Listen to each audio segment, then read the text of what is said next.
ഇതൊരു സ്വിഫ്റ്റിൻ്റെ ഡ്രെയിൻ ബോൾട്ടാണ്. അതായത് diesel engine വരുന്ന സ്വിഫ്റ്റ്, റിറ്റ്സ്, എർട്ടിഗ അതുപോലുള്ള വണ്ടികളിലൊക്കെ ഈ ഒരു ഡ്രെയിൻ ബോൾട്ടാണ് വരിക. അപ്പോൾ ഇതിൻ്റെ സൈസ് വരുന്നത് 45ൻ്റെ ഫ്ലവറാണ് ഇതിൻ്റെ സൈസ്.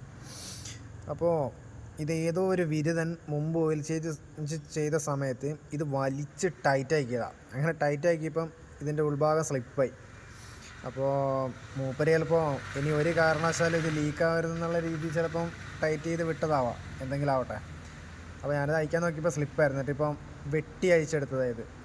അപ്പോൾ ഇതിൻ്റെയൊക്കെ ഒരു വിഷയം എന്താണെന്ന് വെച്ചാൽ, നമ്മൾ ഇങ്ങനെയൊക്കെ ടൈറ്റാക്കി സ്ലിപ്പാക്കി വെച്ച് കഴിഞ്ഞാൽ കസ്റ്റമർക്ക് അത് അറിയാൻ പറ്റില്ല. ഇത് സ്ലിപ്പാണോ എന്താണെന്നുള്ളതൊന്നും കസ്റ്റമർക്ക് അത് അറിയാൻ പറ്റില്ല.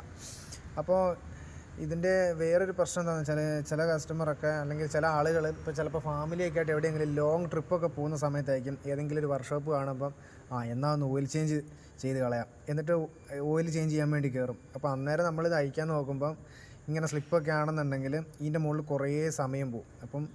അപ്പോൾ കസ്റ്റമർക്കും അത്രയും സമയം പോകും. ഒരു ഓയിൽ ചേഞ്ച് എന്നൊക്കെ പറഞ്ഞാൽ ഒരു അരമണിക്കൂറിനുള്ളിൽ ചെയ്ത് തീർക്കാൻ പറ്റുന്ന ഒരു പണിയാണ്. അപ്പോൾ അതിൻ്റെയൊക്കെ ചിലപ്പം 1-2 മണിക്കൂറൊക്കെ ചിലപ്പോൾ എടുത്തുനിന്നിരിക്കാം. അപ്പോൾ ഇതിപ്പോൾ ഞാൻ വെട്ടി അയച്ചാൽ എനിക്ക് പെട്ടെന്ന് തന്നെ ഊരി കിട്ടി. അല്ലാന്നുണ്ടെങ്കിൽ ചിലപ്പം വേറെ എന്തെങ്കിലുമൊക്കെ മാർഗ്ഗം ഉപയോഗിക്കേണ്ടി വരും അയച്ചെടുക്കാൻ വേണ്ടി. അപ്പോൾ അങ്ങനെ വരുമ്പം കുറേ സമയം പോകും. അപ്പോൾ അതുകൊണ്ട് നമ്മൾ ഈ ഡ്രെയിൻ ബോൾട്ടൊക്കെ ടൈറ്റ് ചെയ്യുന്ന സമയത്ത് ഒരു മീഡിയം ടൈറ്റിൽ നിർത്തുക. അപ്പോൾ അതൊന്ന് ശ്രദ്ധിക്കുക, ടെക്നീഷ്യന്മാരായാലും ട്രെയിനേഴ്സ് ആയാലും ആരായാലും.